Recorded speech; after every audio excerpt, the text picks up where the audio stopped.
Welcome to BPS maker. दोस्तों, ये इस सीरीज का चौथा वीडियो है। इस सीरीज के अंतर्गत हम लोग वैसे प्रश्नों को देखते हैं करंट अफेयर्स के, जो कि बिहार में आयोजित होने वाले आगामी प्रतियोगी परीक्षा के दृष्टिकोण से बहुत बहुत महत्वपूर्ण होते हैं।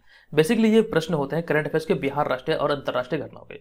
और यहाँ पर आपको ये ध्यान रखना, ये एक क्विक रिविजन सीरीज है जहां पर आपकी तैयारी का सही तरीके से आकलन होता है। जो मटेरियल हमने आपको बीपीएससी मेकर ऐप और साथ साथ टेलीग्राम चैनल पर और यहाँ पर बीपीएससी मेकर के यूट्यूब चैनल पर आपको प्रोवाइड किया है, तो यहाँ से आपने क्या क्या चीजें सीखा है, इसका यहाँ पर सही तरीके से इस सीरीज के अंतर्गत कर सकते हैं। एक आकलन हो पाता है कि आपने तैयारी तो की है, लेकिन किस आधार पर आपकी तैयारी हुई है वो आप यहाँ से बेहतर तरीके से जान सकते हैं। पिछले वीडियो की तरह इस वीडियो में भी नंबर ऑफ क्वेश्चन के प्रश्नों की जो संख्या यह है 40 और इसका कट ऑफ निर्धारित किया गया 30। आप पूरे वीडियो को ध्यानपूर्वक देखिए और यहाँ पर आपको याद रखना है इसका कट ऑफ जो निर्धारित है यह 30, यानी कि 30 से अधिक प्रश्नों को यहाँ पर सही हल करना है। और आपको एक महत्वपूर्ण जानकारी यह भी दे दूं कि हमने जो बिहार स्पेशल करंट अफेयर्स का पीडीएफ लॉन्च किया था, ये वर्ष 2021 के सारे बिहार स्पेशल करंट अफेयर्स का संग्रह करता है, जिसमें 1 जनवरी 2021 से 31 दिसंबर 2021 तक के प्रश्नों का संग्रह है। इस पीडीएफ में नंबर ऑफ पेज की संख्या 169 यानी कि 169 और प्रश्नों की संख्या 1037 और सभी प्रश्नों का यहाँ पर इस पीडीएफ में आपको समग्र विश्लेषण देखने को मिलेगा। जो हमारा डेली बेसिस पर करंट अफेयर्स का वीडियो आता है, जो विश्लेषण वहां पर आपको जिस प्रकार से प्रोवाइड किया जाता है वो यहाँ पर इस पीडीएफ में सम्मिलित किया गया है। तो इस पीडीएफ का लिंक इस वीडियो के डिस्क्रिप्शन में, आप वहां पर जाकर के इसको डाउनलोड कर सकते हैं और साथ साथ इस पीडीएफ को आप हमारे बीपीएससी मेकर ऐप के थ्रू भी प्राप्त कर सकते हैं। आप इस पूरे वीडियो को ध्यानपूर्वक देखिए और वीडियो के अंत में जो प्रश्न आपसे पूछा जाएगा उसका आंसर आपको कमेंट बॉक्स में कमेंट करके देना है। चलिए अब यहाँ पर हम चलेंगे आज के इस वीडियो के पहले प्रश्न पे। पूरे वीडियो को आप लोग ध्यानपूर्वक देखिए और यहाँ पर आपको सारे प्रश्नों को काउंट करना है कि आपने 40 में से कितने प्रश्नों को सही हल किया है।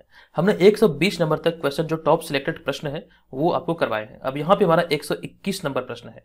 तो अब यहाँ पे हमारा 121 नंबर प्रश्न है कि हाल ही में भारत निर्वाचन आयोग द्वारा बिहार की जनसंख्या की लिस्ट जारी की गई और इसके अनुसार बिहार की जनसंख्या फिर कह सकते हैं बिहार की कुल जनसंख्या कितनी हो गई है। इसकी विस्तृत जानकारी हमने दिया है। बताइए इस प्रश्न का राइट आंसर क्या होगा।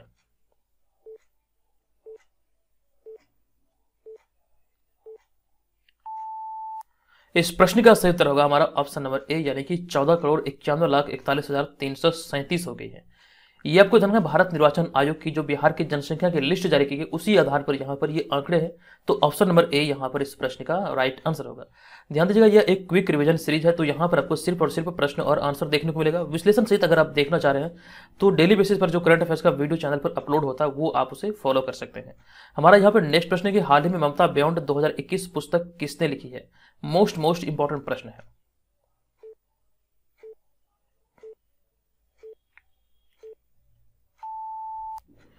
इस प्रश्न का हमारा राइट आंसर है ऑप्शन नंबर सी, यानी कि जयंत घोषाल इस प्रश्न का राइट आंसर होगा। ममता बियॉन्ड 2021 पुस्तक के जो लेखक हैं यह है जयंत घोषाल। आपको ध्यान रखना, ऑप्शन नंबर सी इस प्रश्न का राइट आंसर है। सारे प्रश्नों को जो हम इस सीरीज के अंतर्गत कवर करते हैं वो मोस्ट सिलेक्टेड है। किसी भी प्रश्न को आप यहाँ पर कम नहीं समझ सकते हैं। सभी के सभी प्रश्न अपने आप में महत्वपूर्ण है, तो सभी को बारीकी से समझिएगा और इसका विश्लेषण सहित हमने पीडीएफ भी आपको प्रोवाइड किया है। अब यहाँ पर बात करें आज की इस वीडियो के 123 नंबर प्रश्न पे। यह प्रश्न के हाल ही में बिहार के किन दो मैथिली लेखकों को वर्ष 2021 का साहित्य अकादमी का युवा पुरस्कार से सम्मानित किया गया। बहुत इंपॉर्टेंट है। बताइए इस प्रश्न का राइट आंसर क्या होगा।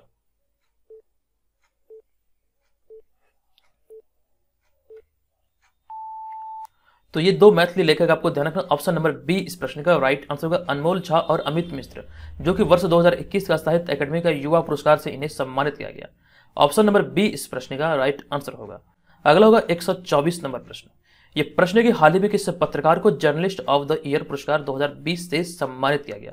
यह भी एक अच्छा प्रश्न है और बताइए इस प्रश्न का राइट आंसर क्या होगा।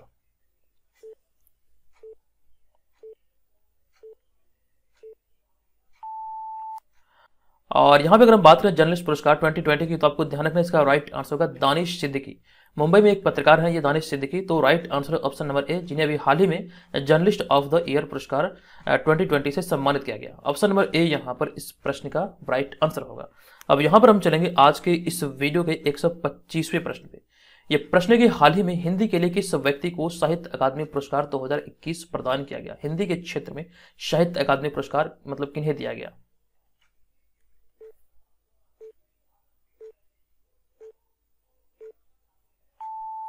इस प्रश्न का यहाँ पे हमारा राइट आंसर होगा ऑप्शन नंबर डी, यानी कि दया प्रकाश सिन्हा। दया प्रकाश सिन्हा इस प्रश्न का राइट आंसर होगा। हिंदी के लिए कह सकते हैं साहित्य अकादमी पुरस्कार 2021 इन्हें प्रदान किया गया। नेक्स्ट होगा 126 नंबर प्रश्न। ये प्रश्न है कि कचाई लेमन फेस्टिवल 2022 किस राज्य में मनाया गया, या फिर कह सकते हैं कचाई लेमन फेस्टिवल किस राज्य से संबंधित है।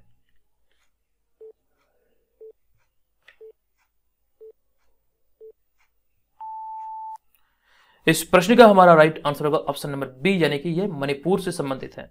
ऑप्शन नंबर बी यहां पर इस प्रश्न का राइट आंसर होगा। अगला 127 नंबर प्रश्न। यह प्रश्न है कि हाल ही में army secure indigenous messaging application का शुभारंभ किसके द्वारा किया गया है। बहुत बहुत इंपॉर्टेंट है, हाल ही में army secure indigenous messaging application का शुभारंभ किसके द्वारा किया गया है।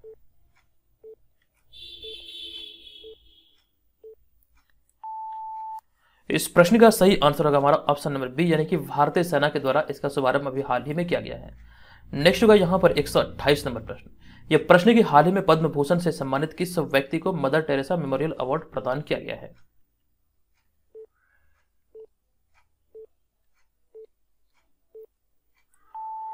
सही उत्तर है ऑप्शन नंबर ए, यानी कि डॉक्टर अनिल प्रकाश जोशी को भी हाल ही में मदर टेरेसा मेमोरियल अवार्ड प्रदान किया गया है।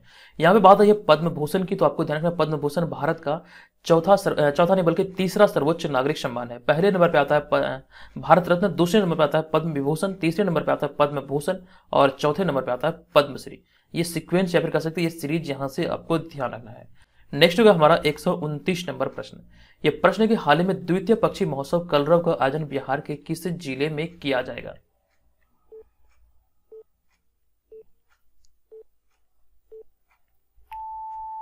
राइट आंसर होगा हमारा ऑप्शन नंबर डी, यानी कि भागलपुर के कदवा में किया जाएगा। हालांकि इसका जो पहला जो आयोजन हुआ था, यानी कि पहला पक्षी महोत्सव का जो आयोजन हुआ था, ये जमुई के नागिन नकटी में किया गया था। तो ये भी आप यहां से ध्यान रखिए। यहाँ पर आपको एक चीज क्लियर कर दूं पुनः कि हम इस सीरीज के अंतर्गत सिर्फ और सिर्फ बिहार करंट अफेयर्स को नहीं देखते, बल्कि वैसे प्रश्नों को यहाँ पर सम्मिलित किया जाता है जो कि बिहार में आयोजित होने वाले किसी भी प्रतियोगी परीक्षा के दृष्टिकोण से महत्वपूर्ण होते हैं, जिसमें कि बिहार राष्ट्रीय अंतर्राष्ट्रीय सारे घटनाएं शामिल होते हैं। हमारा मकसद सिर्फ और सिर्फ बिहार करंट अफेयर्स नहीं बतलाना, बल्कि बिहार की परीक्षाओं के लिए सभी करंट अफेयर्स बतलाना, ये हमारा उद्देश्य है। तो यहाँ से आपको यह कंफ्यूजन नहीं होना चाहिए कि यहाँ पर सिर्फ और सिर्फ आपको बिहार करंट अफेयर मिलता है। हम यहां पर चलेंगे आज के 130वें नंबर प्रश्न पे। यह प्रश्न की हाल ही में time person of the year किसे घोषित किया गया है।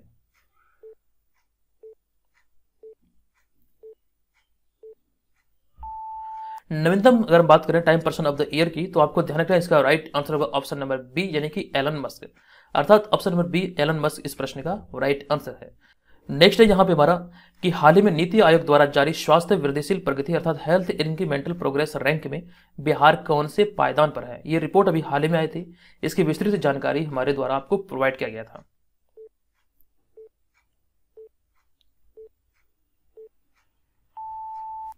राज्यों की श्रेणी में अगर बात करें हेल्थ इंक्रीमेंटल प्रोग्रेस की, तो आपको यह ध्यान रखना इस सूचकांक में बिहार की जो रैंकिंग है ये 11वीं है, यानी कि ऑप्शन नंबर डी यहां पर इस प्रश्न का राइट आंसर होगा। इसके बाद जो अगला प्रश्न है ये भी बहुत महत्वपूर्ण है। यह प्रश्न की हाल ही में नीति आयोग ने चौथा स्वास्थ्य सूचकांक जारी किया और स्वास्थ्य सूचकांक अर्थात हेल्थ इंडेक्स में बिहार किस स्थान पर रहा है। हालांकि पिछले प्रश्न में जो था यहाँ पर एक कैटेगरी थोड़ा अलग था, लेकिन वो भी स्वास्थ्य से ही रिलेटेड था। यहाँ भी प्रश्न पूछा गया कि चौथा स्वास्थ्य सूचकांक जो नीति आयोग की तरफ से जारी किया गया, इसमें कह सकते हैं बिहार किस स्थान पर रहा है। बताइए इस प्रश्न का राइट आंसर क्या होगा।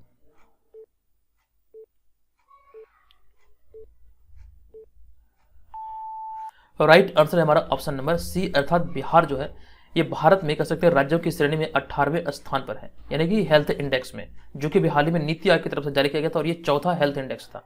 हमारा यहाँ पे अगला होगा 133 नंबर प्रश्न। ये प्रश्न है कि किस राज्य सरकार ने औद्योगिक क्षेत्र के लिए जमीन अधिग्रहण के बजाय जमीन खरीदने का निर्णय लिया है। बहुत महत्वपूर्ण है।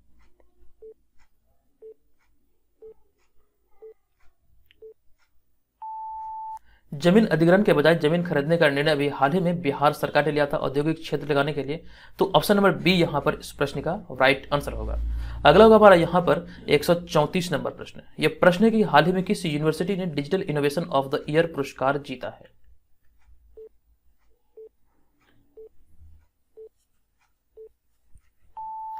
सही उत्तर है हमारा ऑप्शन नंबर सी, यानी कि ऑप्शन नंबर सी अर्थात ओपी जिंदल ग्लोबल यूनिवर्सिटी ने अभी हाल ही में digital innovation of the year पुरस्कार अपने नाम किया है। राइट आंसर है ऑप्शन नंबर सी। नेक्स्ट है 135 नंबर प्रश्न। यह प्रश्न है कि हाल ही में दिल्ली में भारत दर्शन पार्क का उद्घाटन किसके द्वारा किया गया।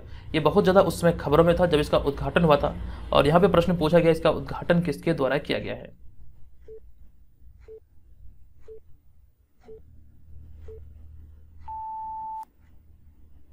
राइट आंसर है हमारा ऑप्शन नंबर बी, यानी कि अमित शाह के द्वारा भी हाल ही में, यानी कि गृह मंत्री अमित शाह के द्वारा भी हाल ही में नई दिल्ली में भारत दर्शन पार्क का उद्घाटन किया गया। अगला होगा 136 नंबर प्रश्न। यह प्रश्न है कि हाल ही में कौन सा नौसेना का जहाज 32 साल सेवा देने के बाद सेवा मुक्त हो गया है। बहुत बहुत महत्वपूर्ण है यह प्रश्न। इस प्रश्न का राइट आंसर है ऑप्शन नंबर डी, यानी कि INS khukri. Option number D यहां पर इस प्रश्न का राइट आंसर है। सभी प्रश्नों को यहां पर आप देख के ही समझ सकते हैं कि इसकी इंपॉर्टेंस क्या है। ये हो सकता है आपके एग्जाम में पूछा जाए। तो 32 साल सेवा देने के बाद अभी हाल ही में INS खुखरी कह सकते हैं नौसेना का एक जहाज है और ये सेवानिवृत्त हो गया है। राइट आंसर है ऑप्शन नंबर डी। नेक्स्ट होगा यहाँ पे हमारा हाल ही में किस देश ने सैफ अंडर-19 विमेन्स चैंपियनशिप जीता है।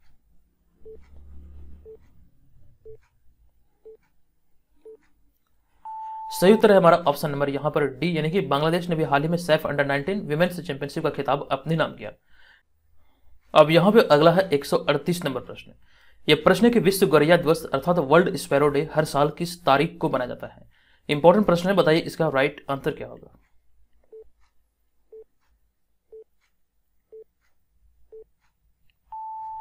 इस प्रश्न का राइट आंसर है ऑप्शन नंबर बी, यानी कि प्रत्येक वर्ष 20 मार्च को विश्व गौरैया दिवस अर्थात वर्ल्ड स्पैरो डे मनाया जाता है। यहाँ पे देखिए गलती से डी लिखा गया, आप लोग सुधार कर लीजिएगा, डी नहीं बल्कि यहाँ पे बी होगा। प्रत्येक वर्ष ये 20 मार्च को मनाया जाता है।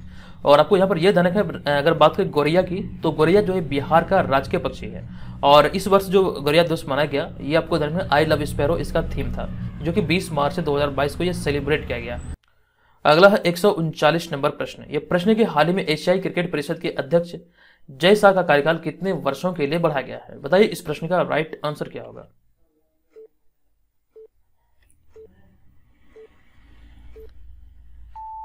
तो एशियाई क्रिकेट परिषद के अध्यक्ष जय शाह का कार्यकाल अभी हाल ही में 1 वर्ष के लिए बढ़ाया गया, अर्थात ऑप्शन नंबर बी यहां पर इस प्रश्न का राइट आंसर होगा। अगला प्रश्न यहां पे हमारा यह कि हाल ही में मुख्यमंत्री नीतीश कुमार ने किस क्षेत्र को बिहार का 39वां जिला बनाने की घोषणा की है।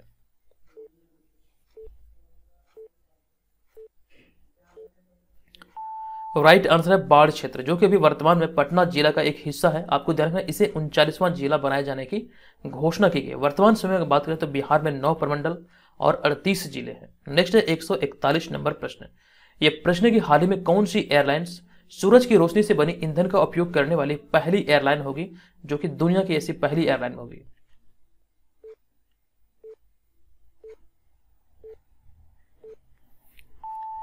इस प्रश्न का राइट आंसर है स्विस इंटरनेशनल एयरलाइंस। हालांकि इसकी जानकारी हमने आपको विस्तार में दिया है।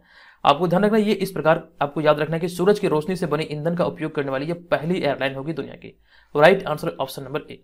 नेक्स्ट है 142 नंबर प्रश्न। यह प्रश्न कि बिहार की पहली नदी जोड़ो परियोजना के तहत वर्ष 2022 में किन 2 नदियों को जोड़ा जाएगा, जो घोषणा भी हाल ही में हुई थी। और यहां पर वही प्रश्न बना है कि पहली नदी जोड़ो योजना के अंतर्गत वर्ष 2022 में किन 2 नदियों को जोड़ा जाएगा।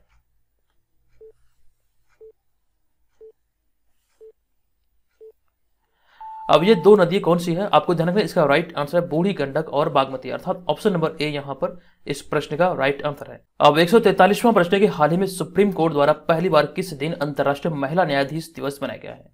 ये बहुत महत्वपूर्ण प्रश्न है। पहली बार भारत में कह सकते हैं किस दिन को अंतर्राष्ट्रीय महिला न्यायाधीश दिवस के रूप में मनाया गया है। बताइए इस प्रश्न का राइट आंसर क्या होगा।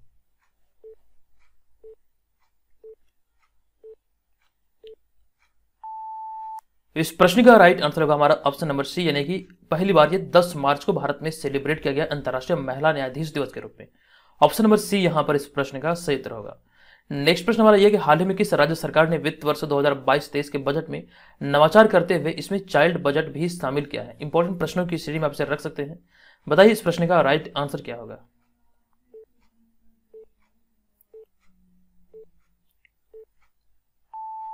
इस प्रश्न का राइट आंसर होगा ऑप्शन नंबर सी, यानी कि मध्य प्रदेश सरकार ने भी हाल ही में जो राज्य के बजट पेश किया वहां पर चाइल्ड बजट भी इसमें शामिल किया है। तो राइट आंसर है मध्य प्रदेश। नेक्स्ट होगा 145 नंबर प्रश्न। ये प्रश्न है कि हाल ही में किस राज्य का बजट गोबर से बने बैग से पेश किया गया। बताइए इस प्रश्न का राइट आंसर क्या होगा।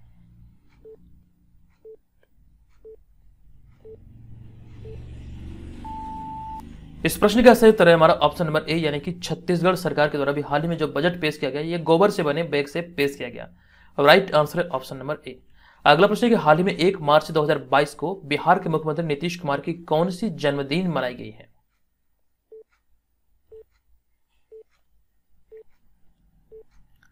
इस प्रश्न का राइट आंसर है हमारा ऑप्शन नंबर ए, यानी कि 71वीं जन्मदिन अभी हाल ही में नीतीश कुमार की मनाई गई है। आपको यहां पर एक महत्वपूर्ण जानकारी दे दूं कि मुख्यमंत्री नीतीश कुमार के नाम एक बहुत बड़ी उपलब्धि है जो कि आपको ध्यान रखना है। मुख्यमंत्री नीतीश कुमार बतौर मुख्यमंत्री गांधी मैदान में आपको ध्यान रखना 15 बार झंडा फहरा चुके हैं, 15 बार। ये आपको यहां से ध्यान रखना है। ये रिकॉर्ड अभी तक जो पहले था, ये 14 बार का जो रिकॉर्ड था, ये कह सकते हैं बिहार के प्रथम मुख्यमंत्री डॉक्टर श्री कृष्ण सिंह के नाम था, लेकिन 15 बार ये रिकॉर्ड बनाया है मुख्यमंत्री नीतीश कुमार ने। तो यहां से आपको ये आंकड़े ध्यान रखना है। हम यहाँ पर चलेंगे 147 नंबर प्रश्न पे। ये 147 नंबर प्रश्न के हाल ही में आरक्षित प्लेटफॉर्म टिकट यानी कि अनरिजर्व प्लेटफॉर्म टिकट के लिए IRCTC के साथ किसने साझेदारी की है? बताइए इस प्रश्न का राइट आंसर क्या होगा।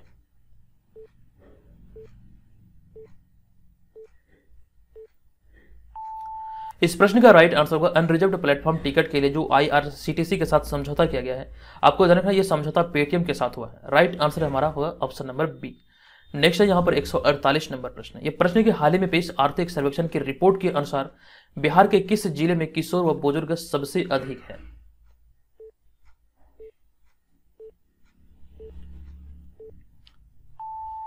राइट आंसर होगा हमारा ऑप्शन नंबर सी, यानी कि ये जो रिपोर्ट अभी हाल ही में आया आर्थिक सर्वेक्षण का, इस रिपोर्ट के आधार पर आपको ध्यान रखना है बुजुर्ग और किशोर के मामले में गया जिला बिहार का सबसे आगे है। आपको ध्यान रखना ऑप्शन नंबर सी यहाँ पर इस प्रश्न का राइट आंसर है। नेक्स्ट है 149 यानी कि 149 नंबर प्रश्न। ये प्रश्न के हाल ही में अमेरिकी सुप्रीम कोर्ट की पहली और श्वेत महिला जज कौन बनी है?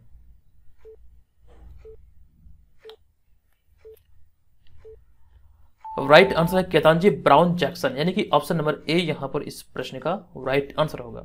अगला 150 नंबर प्रश्न। ये प्रश्न है कि राष्ट्रीय प्रोटीन दिवस प्रत्येक वर्ष कब मनाया जाता है?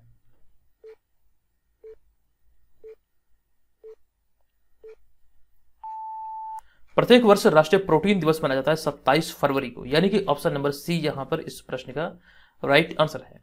अगला प्रश्न यहां पे हमारा होगा कि किस योजना के लिए हाल ही में लोकपाल ऐप लॉन्च किया गया है?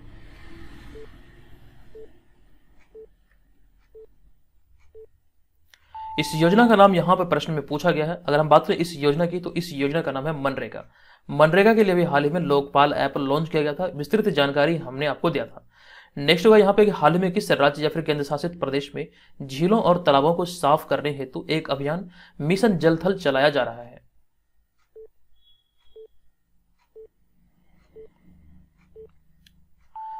मिशन जल थल योजना की बात किया जाए तो यह संबंधित है भारत के जम्मू कश्मीर से, यानी कि ऑप्शन नंबर सी यहां पर इस प्रश्न का राइट आंसर होगा। नेक्स्ट है 153 नंबर प्रश्न। एनसीआरबी द्वारा जारी वार्षिक रिपोर्ट के मुताबिक भारत का कौन सा राज्य आत्महत्या के मामले में पहले स्थान पर है? नवीनतम रिपोर्ट के आधार पर यहां पर आंकड़े को ऐड किया गया है। बताइए इस प्रश्न का राइट आंसर क्या होगा।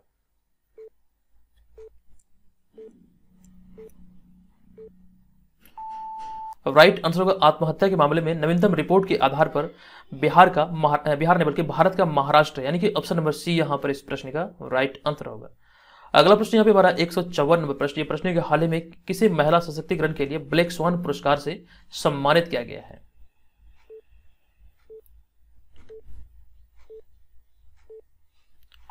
ब्लैक स्वान पुरस्कार से भी हाल ही में सम्मानित किया गया रेणु गुप्ता को, अर्थात ऑप्शन नंबर ए यहां पर इस प्रश्न का राइट आंसर होगा। महिला सशक्तिकरण के लिए इन्हें अभी हाल ही में इस पुरस्कार से सम्मानित किया गया। अगला 155 नंबर प्रश्न। यह प्रश्न के हाल ही में बिहार का नया मुख्य सचिव किसे बनाया गया है, फिर किन्हें नियुक्त किया गया है?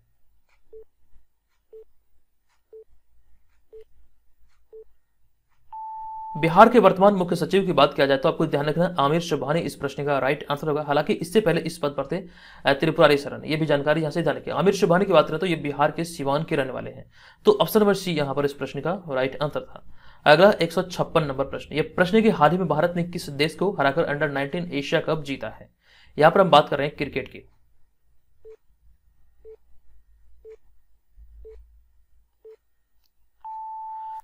इस प्रश्न का राइट आंसर होगा हमारा ऑप्शन नंबर ई, यानी कि इनमें से कोई नहीं, क्योंकि अभी हाल ही में अंडर 19 एशिया कप जो आयोजित हुआ था, इसमें भारत, यहाँ पे हम बात कर रहे हैं क्रिकेट की। यहाँ पे देखिए प्रश्न में हमने क्रिकेट को नहीं लिखा, आपको ध्यान रखना हम बात कर रहे हैं यहाँ पर क्रिकेट की।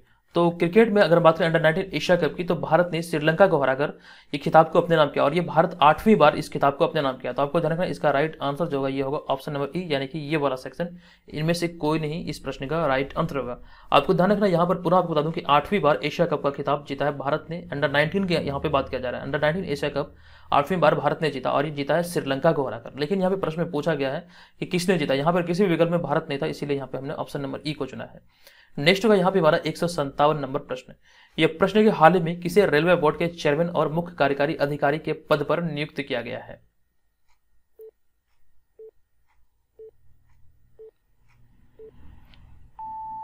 सही उत्तर है हमारा ऑप्शन नंबर यहाँ पर डी, यानी कि वी.के. त्रिपाठी। नेक्स्ट है 158 नंबर प्रश्न। यह प्रश्न के हाल ही में किस हाईकोर्ट में मिलॉर्ड कहने पर रोक लगा दी गई है?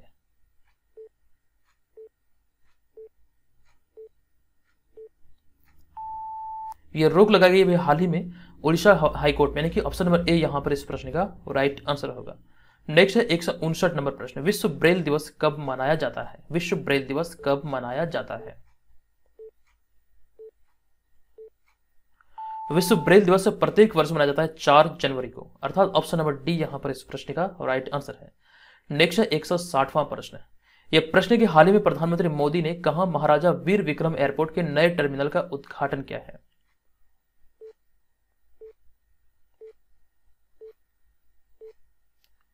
महाराजा वीर विक्रम एयरपोर्ट के नए टर्मिनल का जो उद्घाटन अभी हाल ही में माननीय प्रधानमंत्री श्री नरेंद्र मोदी द्वारा किया गया, आपको ध्यान रखना ये किया गया अभी हाल ही में त्रिपुरा में, अर्थात ऑप्शन नंबर बी यहां पर इस प्रश्न का राइट आंसर होगा। त्रिपुरा की राजधानी है अगरतला। तो यहाँ पर यह वीडियो समाप्त होता है। आज के इस सीरीज के इस वीडियो के अंतर्गत यहाँ पर हमने 40 प्रश्नों को शामिल किया था हमेशा की तरह। तो 40 में से कितने प्रश्नों को आपने यहाँ पर सही से हल किया वो मुझे कमेंट करके आप लोग यहाँ पर जानकारी दे सकते हैं। इसके आधार पर यहाँ पर पता चलेगा कि आपने यहाँ से जो चैनल के माध्यम से पिछले कुछ महीनों से जो करेंट अफेयर्स के वीडियो देखे हैं, इसका परफॉर्मेंस कैसा है, आपने किस आधार पर तैयारी की है, वो यहाँ से आपको पता चलेगा और मैं भी जान पाऊंगा कि आपने किस प्रकार से हमारे मटेरियल को फॉलो किया है। अब यहाँ पर हम आ चुके हैं आज के इस वीडियो के प्रश्न पे। आज के इस वीडियो का प्रश्न है कि हाल ही में कलियाटम उत्सव किस राज्य में शुरू हुआ है?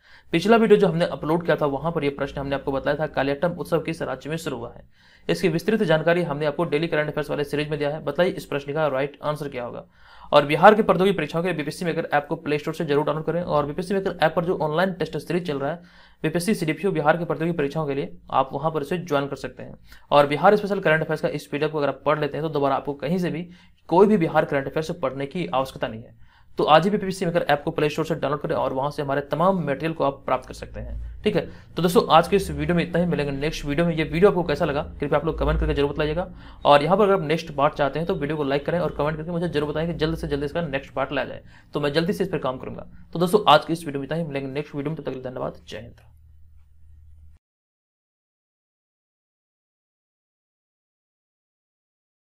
Welcome to BPSC maker. दोस्तों आगामी 8 मई 2022 को आयोजित होने वाले 67वें बीपीएससी संयुक्त प्रारंभिक प्रतियोगिता परीक्षा को ध्यान में रखते हुए हमने आपके लिए क्विक टेस्ट सीरीज लॉन्च किया है, जो कि 17 दिनों का ये क्विक टेस्ट सीरीज है। आप इसे कैसे एक्सेस करेंगे, ये कहां से आपको मिलेगा, कंप्लीट जानकारी आपको यहां पर देखने को मिलेगा। हालांकि ये जो टेस्ट सीरीज स्टार्ट हो रहा है ये 20 अप्रैल से स्टार्ट हो रहा है, जो कि 6 मई 2022 तक चलेगा। यहां पर आपको 50 प्रैक्टिस सेट करवाए जाएंगे जो कि आपके 67वें बीपीएससी एग्जाम पर केंद्रित होंगे। अगर आप इस टेस्ट सीरीज को ज्वाइन करते हैं तो यहां से आपको आगामी एग्जाम में बहुत ज्यादा फायदा होने वाला है, क्योंकि यहां पर टेस्ट सीरीज का आपको विश्लेषण भी मिलेगा, यानी कि प्रत्येक प्रश्नों का यहां पर समग्र विश्लेषण आपको देखने को मिलेगा। हालांकि ये टेस्ट सीरीज ऑनलाइन है। अब यहां पर कंप्लीट चीजें हम लोग देखेंगे कैसे आप इसे एक्सेस करेंगे। आप ध्यान दीजिए, प्रत्येक दिन ये टेस्ट सीरीज जो आयोजित होगा ये 3 मतलब कर सकते हैं समय, यानी कि 3 टाइम स्लॉट होगा इसके लिए। यानी कि प्रत्येक दिन आपका जो टेस्ट होगा ये 3 टेस्ट होगा। आपको ध्यान रखना, पहला टेस्ट जो आयोजित होगा ये सुबह के 6 बजे आयोजित होगा, दूसरा टेस्ट आयोजित होगा 3 बजे, और जो तीसरा टेस्ट आयोजित होगा शाम के या फिर कह सकते हैं रात्रि के 10 बजे आयोजित होगा। ये प्रत्येक टेस्ट कर सकते हैं बीपीएससी के अनुरूप डिजाइन किया गया है। और आपको ये ध्यान रखना है प्रत्येक टेस्ट जो है ये फुल लेंथ प्रैक्टिस पेपर है। तो यहां से आप ये ध्यान रखिए, ये सारे के सारे टेस्ट पेपर जो है ये बीपीएससी के नवीनतम पैटर्न पर आधारित है। और यहां पर ये स्टार्ट हो रहा है 20 अप्रैल 2022 से, जो चलेगी 6 मई 2022 तक। कुछ बातें और भी है जो कि आपको यहां से ध्यान रखना है। आपको बता दूं कि ये 50 प्रैक्टिस पेपर यहां पे आपको मिलेगा, जो कि फुल लेंथ प्रैक्टिस पेपर है और ये ऑनलाइन मोड में आपको मिलेगा। यानी कि यहां पर आपको ऑनलाइन मोड में टेस्ट देना है। टेस्ट खत्म होने के बाद, यानी कि आप जब टेस्ट को सबमिट करेंगे तो आपके परफॉर्मेंस के आधार पर आपकी रैंकिंग तय होगी। आप ये जान पाएंगे कि आप यहां पर हजारों विद्यार्थियों के बीच किस स्थान पर है। और ये जो टेस्ट की भाषा होगी ये हिंदी भाषा में फिलहाल आपके लिए उपलब्ध है। जो लोग हिंदी भाषा में से ज्वाइन करना चाहते हैं तो ज्वाइन कर सकते हैं। और आपको बता दूं इसका जो फी है ये केवल और केवल 25 रुपये ही निर्धारित किया गया है। यानी कि यहाँ पर प्रत्येक सेट अगर हम कॉस्ट की बात करें तो ये 50 पैसे पड़ेगा आपको। तो कुल मिलाकर यहाँ पे 50 फुल लेंथ प्रैक्टिस पेपर है, जो कि आपको 25 रुपये में अवेलेबल कराया गया है बीपीएससी मेकर ऐप पर। और इसकी वैधता जो होगी ये 30 दिनों की होगी। हालांकि ये 17 दिनों का टेस्ट सीरीज प्लान है, जो कि आपको ध्यान रखना है। हालांकि ये आपको 30 दिन मिलेगा। एक चीज यहाँ पर कंफ्यूज करेंगे आप लोग की, जो टाइम स्लॉट जो फिक्स किया गया 6 AM 3 PM और 10 PM। तो यहाँ पर एक चीज आप कंफ्यूज कर रहे होंगे कि जब ये टाइम स्लॉट है उसी टाइम में टेस्ट दे सकते हैं या फिर कभी भी। तो यहाँ से ये ध्यान रखें, हमने जो आपके लिए फिक्स टाइम स्लॉट जो निर्धारित किया है ये 6 बजे सुबह, 3 बजे शाम और 10 बजे रात्रि है। हालांकि इसके बाद आप कभी भी इस टेस्ट को दे सकते हैं, लेकिन इसकी जो वैधता होगी ये 30 दिनों की होगी, यानी कि 30 दिन के भीतर ही आप टेस्ट सीरीज को मतलब अटेंड कर पाएंगे।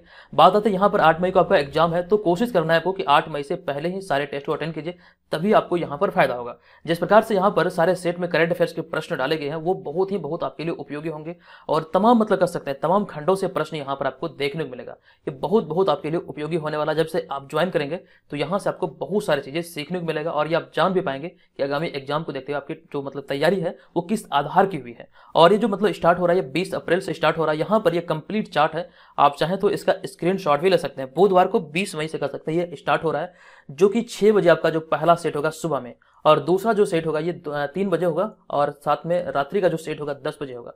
तो यही वो शेड्यूल है 17 दिनों का जो हमने आपके लिए टेस्ट सीरीज को ध्यान रखते हुए डिजाइन किया है।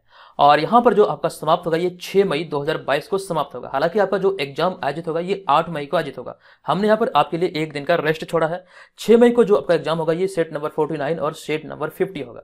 ये तीसरा सेट इस दिन यहाँ पर आयोजित नहीं होगा, क्योंकि हमारा जो शेड्यूल है ये 17 दिनों के अंदर 50 टेस्ट आयोजित करना है। और जो लोग मतलब मुख्य रूप से बीपीएससी एग्जाम की तैयारी में लगे हैं, तो वैसे छात्रों के लिए काफी ज्यादा सुनहरा अवसर है कि यहाँ पर बहुत कम कीमत पर आपके लिए ये 50 प्रैक्टिस सेट का श्रृंखला ऑनलाइन मोड में उपलब्ध कराया गया है। यहाँ पर इसे आप एक्सेस करने के लिए प्ले स्टोर से बीपीएससी मेकर ऐप को डाउनलोड करें। तो बीपीएससी मेकर ऐप डाउनलोड करने के बाद ही आप इस सारे टेस्ट सीरीज को एक्सेस कर पाएंगे।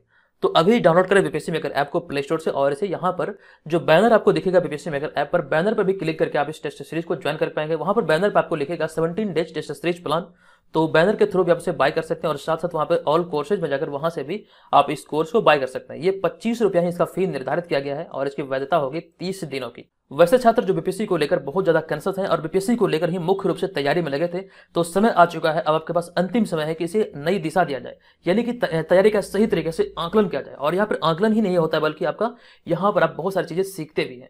तो यहाँ पर हमने आपके लिए इसीलिए इसे लाया है, तो जल्दी से आप लोग से ज्वाइन करें। एक चीज यहाँ पर ये ध्यान रखें, इस टेस्ट सीरीज के बारे में, यानी कि क्विक टेस्ट सीरीज के बारे में हमने आपको जानकारी 2 दिन पहले अपने सोशल मीडिया प्लेटफॉर्म पर दिया था, और अब तक जब ये मैं वीडियो बना रहा हूँ तब तक यहाँ पर कर सकते हैं 3800 से अधिक लोग हमें ज्वाइन कर चुके हैं।